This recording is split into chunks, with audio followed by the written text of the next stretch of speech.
Okay. Good morning. Hey, I know you didn't have audio for just a second there. It's this. Oh, okay.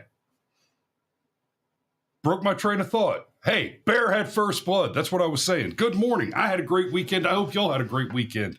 And I mean, I had a great weekend. We did the Highland Games this weekend.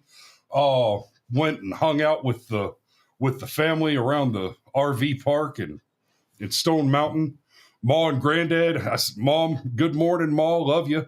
Ma's at they're out there at Stone Mountain Park still. And yeah, I mean, caber toss and the Shepherd event yesterday, watching the Shepherd event was just awesome. If you've never been to the Highland Games, the one at Stone Mountain, they have this fantastic shepherding demonstration where the girls come out with their dogs, with their sheep dogs, and they demonstrate what you can do with a pack of dogs, and it's just amazing to watch. They started off with a flock of ducks that they herded around the field, and it just, I mean, the shepherd whistles, and they've got these like distinct sharp whistles, and one's for left turn, one's for right turn. But it's not just left turn, right turn. They were working 4 dogs at one time. So they've got 8 whistles. And it's, that dog goes left, that dog goes right, and it just, they do the whistles and you see the dog just like snap, swing around. It's amazing. And my kids actually got out on the field and got herded by sheepdogs. It was awesome. So, and then we had the Donald Trump took it away this weekend. I mean, just damn, son. The Donald Trump proved that he is absolutely the king of the trolls. If you guys have not watched the remarks, I've got a few highlights that we'll look at in a minute. If you haven't watched the full, do it. It's 30 minutes, Donald Trump being an absolute savage. And I mean an absolute savage. But I want to start this off. I've actually just straight pulled up the Wikipedia article. So this was the Al Smith dinner. Those of us that are a little bit older, we're familiar with it. Some of the younger guys in the audience might not, you might not have been following politics long enough to be aware of what the Al Smith dinner is, but it really is a big deal. This is a big fundraising event for the Catholic Church and Catholic charities in New York. This year it was $5,000 a plate.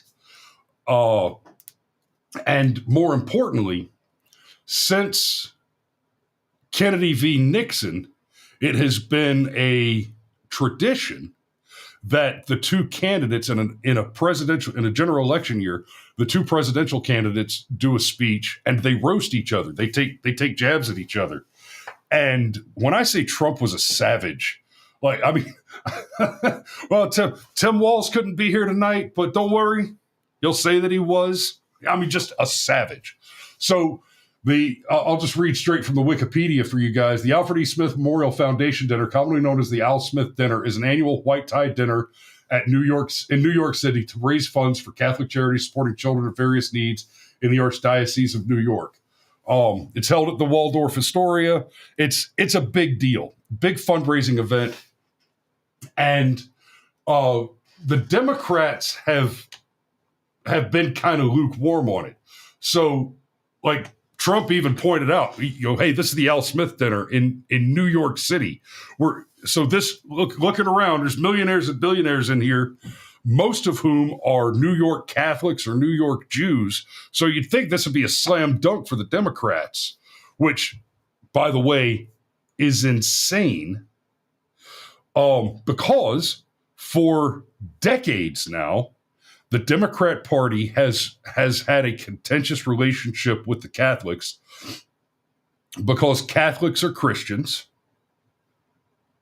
and Democrats hate babies. Right? Quote Matt Walsh, or paraphrase Matt Walsh, the Democrats are basically campaigning on the No Child Left Inside grants to fund Planned Parenthood. And we've done whole shows in the past about how Planned Parenthood is nothing more than basically a money laundering operation for the Democrat Party.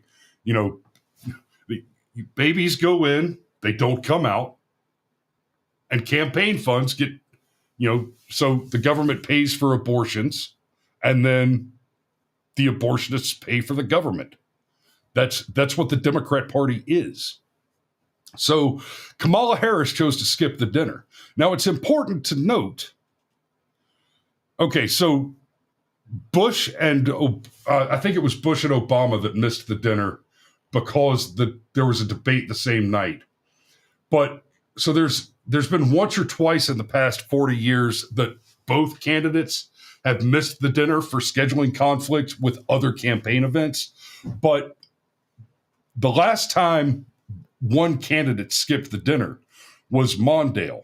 And of course, that election went on with Ronald Reagan and a 49-state landslide. Mondale's home state of Minnesota went for Mondale. And the rest of the country, including Hawaii, California, and New York, went for Reagan. Now, I'm not saying that I'm certain that New York and California and Hawaii are going to go for Trump this time. In fact, it would surprise the ever-loving shit out of me. In fact, I will go so far as to say that if Trump wins Hawaii, California, and New York, that I will admit that the 2020 election was a legitimate election. Or at least that the voter fraud has been curtailed since then, right? But Mondale was the last one to skip it, and obviously it was disastrous for his campaign. So let's take a minute and get some highlights. No, wait. Okay. I am not going to subject you to it, but I do recommend that you go and watch it so that you understand what it is. Kamala Harris skipped the event, right? Just like Mondale. Now, Mondale merely skipped it. He just didn't show up. Kamala took it a step further, and she got an old, unpopular, nobody remembers Saturday Night Live comedian to come on in a caricature of a Catholic schoolgirl and made a painfully uncomfortable skit that was, it's difficult to imagine something that would be more disrespectful to Catholics than for an abortion fairy to come out and do this gross skit with the armpit sniffing and all that narcissistic nonsense to insult the Catholics. So Kamala just gave, the Catholics, which, about 20% of Americans identify as Catholic, right? And she just went up there and gave them the middle finger. Just fuck all you papists. Right? Just awful. And then This the memes that are coming out of this are solid gold. Molly Shannon, Catholicism is a cancer, destroying the progressive society we built. That would be the SNL comedian that nobody cares about anymore, right? This is the girl. So if there was ever any question about Molly Shannon's Catholic schoolgirl being a caricature of Catholicism that's intended to be insulting, Molly Shannon, Catholicism is a cancer, destroying the progressive society we built. That's from April of this year. Right? The level of tone deafness and just, situational unawareness is mind-blowing here. So Defiant L's has shared this cut, the top 5 jokes. So I met Tim. Crazy for saying that men have periods, but then I met Tim Waltz. Well, I'd better wrap up because Mayor Adams told me earlier that I needed to make this one very quick, especially the city has reserved this room for a large group of illegal aliens coming in from Texas. I mean, the room is going to be a housing development. That's and I love it because you can't see Chuck Schumer down in the corner. Let me there. I was in the way. You look at Chuck's face. Chuck Schumer is just, gnawing on his own backbone. He's and Trump roasted the shit out of Chuck too. There's a group called White Dudes for Harris. Have you seen this? White Dudes for Harris. Anybody know? Are some of you? Okay. I know. I just cut him off before the punchline. Here's your warning shot. Here's your warning. Do not, put your coffee down. You're not ready. You're not ready. For a large group of illegal aliens coming in from Texas. There's a group called White Dudes for Harris. Have you seen this? White Dudes for Harris. Anybody know? Are some of you here? White Dudes for Harris. Doesn't sound like it. But I'm not worried about them at all because their wives and their wives' lovers are all voting for me.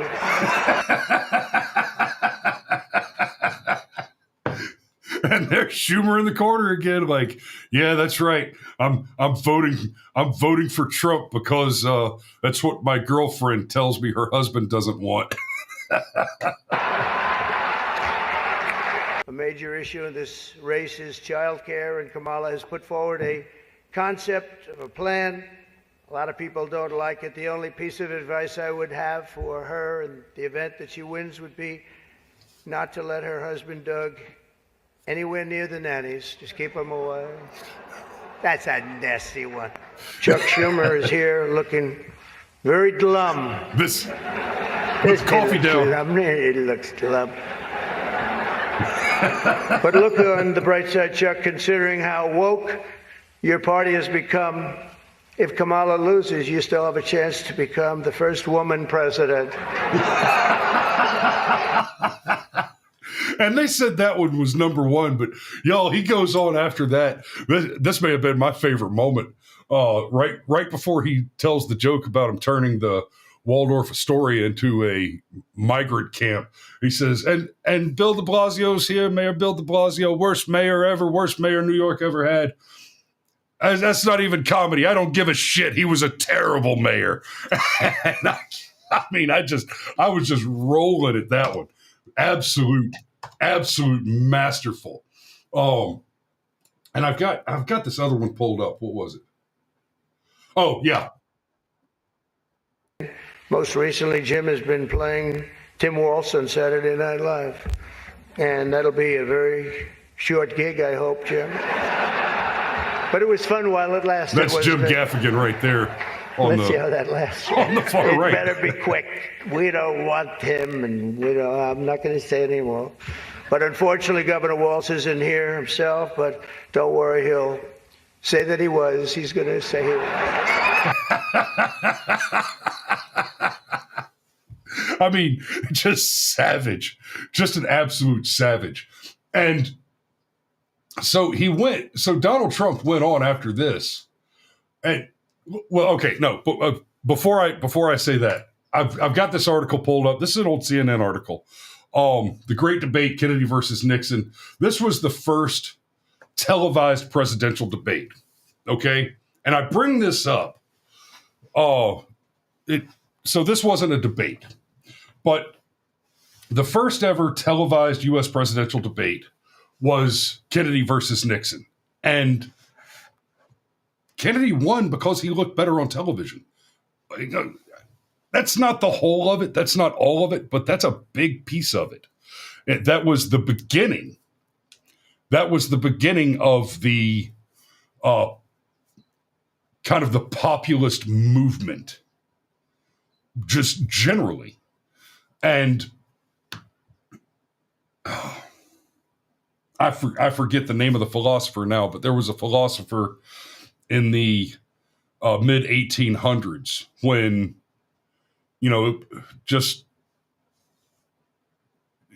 looking at the rise of the use of pamphlets, right? You're not even talking about radio broadcasts, just pamphlets being distributed, who extrapolated from the idea that pamphlets were distributed where, the aesthetic was important, the message was controlled, et cetera, and extrapolating from that, there will be a time in the future when the presidency is nothing but a popularity contest, essentially. I'm drastically oversimplifying it, but we can see that to a large degree,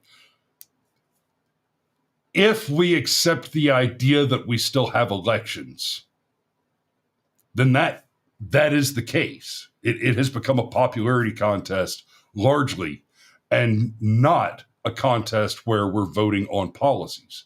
Now, many of us who vote Republican will say, well, we're not voting for Donald Trump, the man. We're voting for Donald Trump, the policies.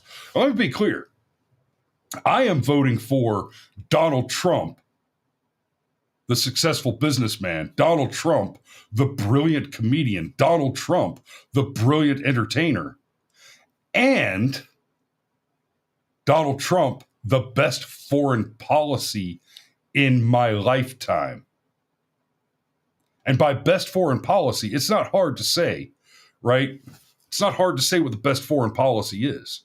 I had an incident that I've talked about on air before, about 2 years ago, maybe last May, I think, or last year in May, I think is when it happened. I was out shooting a property, and I parked across and down the street from the house that I was about to shoot pictures of. And this black guy came out, and it is important that this guy was black because of the exchange that we had. This black guy comes out and starts yelling at me, "You can't park here, you can't park here." I'm like, "Brother, it's a public street. I can park anywhere I want. Why don't you park in front of my house? You need to move. You need to go park down there." No. Right at that point, I already had my cameras unpacked, and I was about to start working, and this guy's giving me a hard time. And I just, I locked the truck, and I picked up my cameras and went over to start shooting the property. And he's screaming at me and all this, and starts telling me, "You know how uncomfortable it makes me to have a white man parked in front of my..." And I'm just like, what? And then he threatened to sick his dog on me. And I'm like, okay, let's see how that works out for you, brother. And then he threatened to call the police to have them make me move. When the cops got there, they told him to go away. It's a public street. Man can park on the street. You can't kick a man off a public street. And as all this is going on, at one point he notices the Trump sticker on the back of my truck, and he says, "This just blew my mind." He says to me, I support Donald Trump too, but I think I support him for the right reasons, and you support him for the wrong reasons."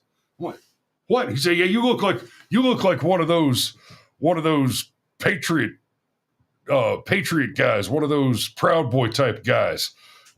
And I know why you're voting for Donald Trump." And I just looked at him. I said, "What do you mean? Of course I'm voting for Donald Trump, man. I mean, what?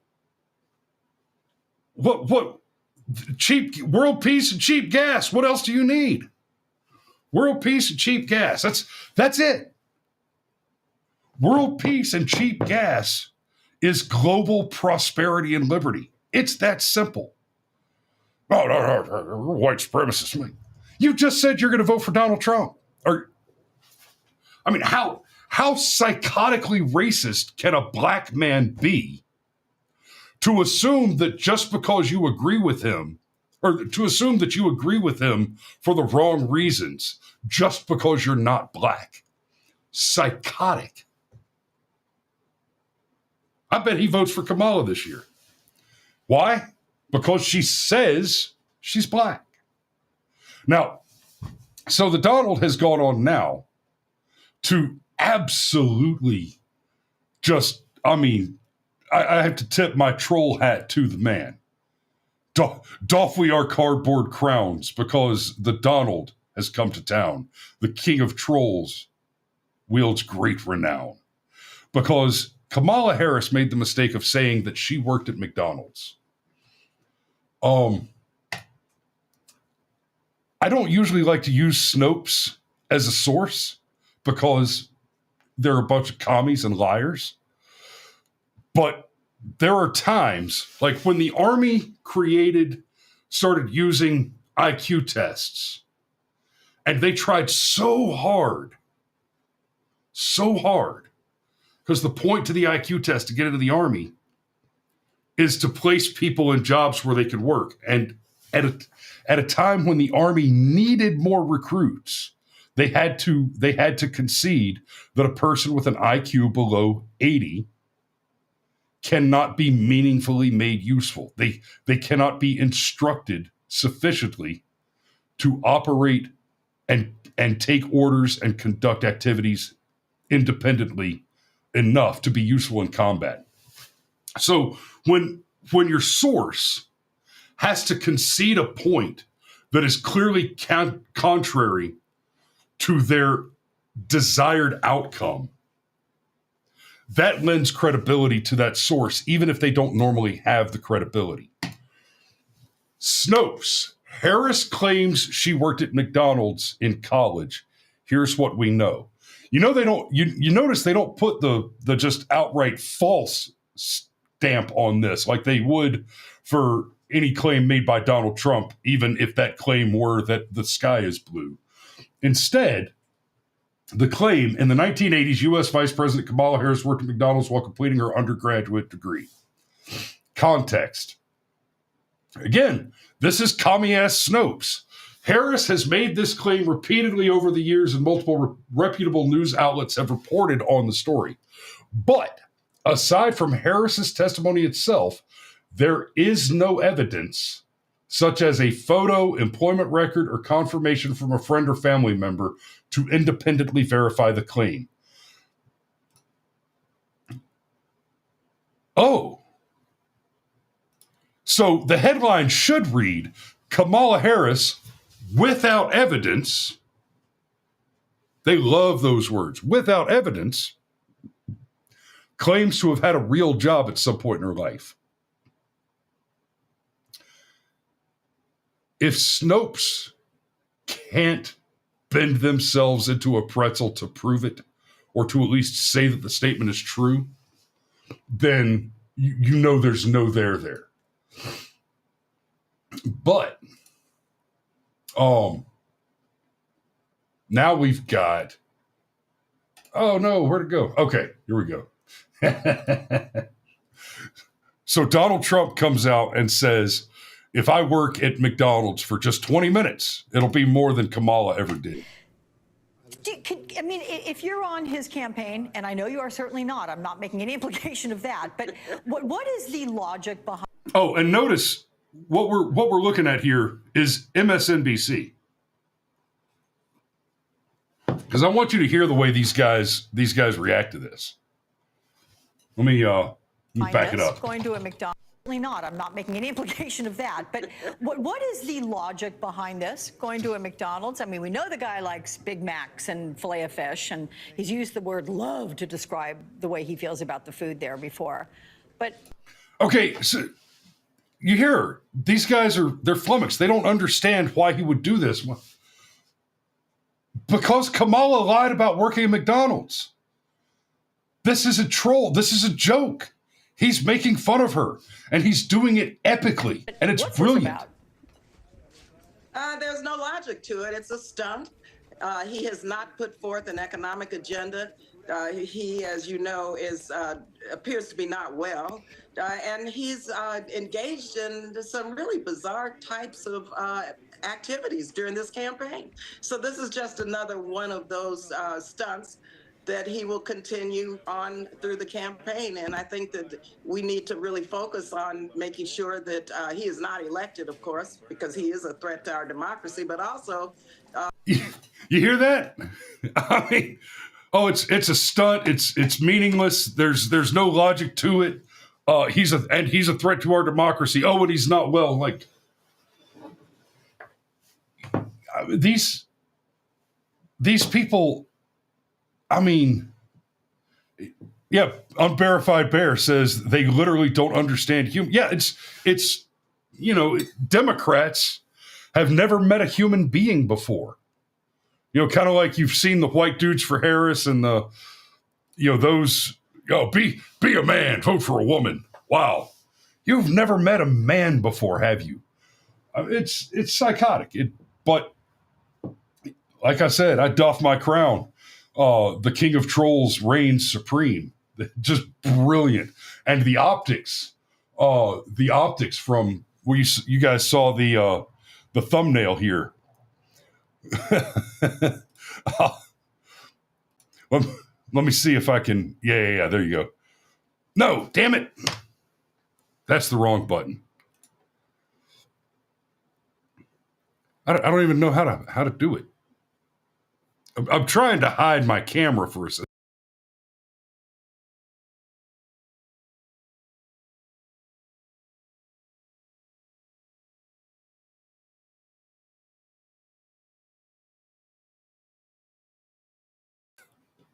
Okay, that didn't quite go according to plan, but you see the image. That's what I wanted you guys to see, is that image of Donald Trump waving waving from the drive-through. Just absolutely nailed it. So yeah, Xander, that was exactly, that was every talking point spoon-fed to the media, regurgitated in a single sentence. Like, a great recent example after the absolute dumpster fire that was Kamala's interview on Brett Baer. All the headlines referred to it as a testy interview. I'm like,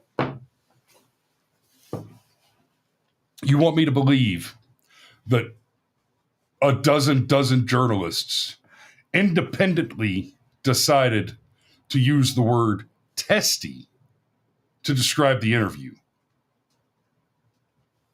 I mean, it's insult as a former intel guy who's done some psyops work. I gotta say, to all you water cup fucks out there, I'm disappointed in you. I am deeply disappointed in you. And I don't know, has it been long enough that the people that are training the shitbags are no longer the people that I trained? God, I hope so, because if you ever worked for me and you let one of your little privates come up with some psyop shit on this level of fucked, then that makes you, let's see, it's 2024, 12 years. I'm going to say there's a bunch of master sergeants out there that need to be doing fucking push-ups, because you just cannot. You have disappointed the meat wall, shitburgers. Try better. Try harder. Do push-ups. So I am going to go ahead and wrap it up there. That's 8:00. That's our time. I could keep going with this, but frankly, what I want you guys to do, you should absolutely watch the full remarks from Trump. They were astonishingly hilarious. Jim Gaffigan delivered a masterwork himself. He was hilarious. There was one joke that was off color enough that he got booed, and the funny thing is, I don't even quite remember what the joke was, because it was so hilarious when he followed it up by saying, "Oh, did I cross a line? I didn't think we had borders anymore. Sorry." I'm like, okay, get it. So I hope y'all get out, go and watch those. And honestly, you should let yourself suffer through the Kamala skit so that you understand what I mean when I say I find it difficult to imagine from her position anything she could have done that was a bigger middle finger to the Catholic Church. I mean, it would have been less revolting and disgusting if she had just sent a TikTok where she stands behind the podium and throws up both middle fingers and says, "Fuck the Pope." Right? That would have been less deranged and insulting than what she generated. So thanks for watching this morning, guys. We love you, and we'll see you tomorrow.